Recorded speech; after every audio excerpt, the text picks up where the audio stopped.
اے پیغمبر، میرے مومن بندوں سے کہہ دو کہ نماز پڑھا کریں، اور اس دن کے آنے سے پیشتر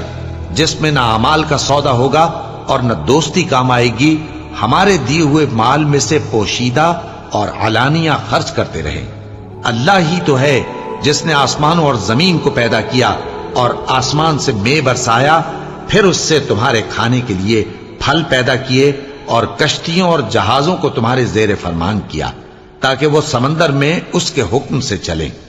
اور نہروں کو بھی تمہارے زیر فرمان کیا، اور سورج اور چاند کو تمہارے لیے کام میں لگا دیا کہ دونوں دن رات ایک ڈگر پر چل رہے ہیں، اور رات اور دن کو بھی تمہاری خاطر کام میں لگا دیا،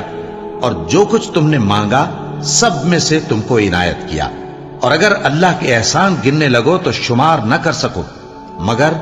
لوگ نعمتوں کا شکر نہیں کرتے۔ کچھ شک نہیں کہ انسان بڑا بے انصاف ہے۔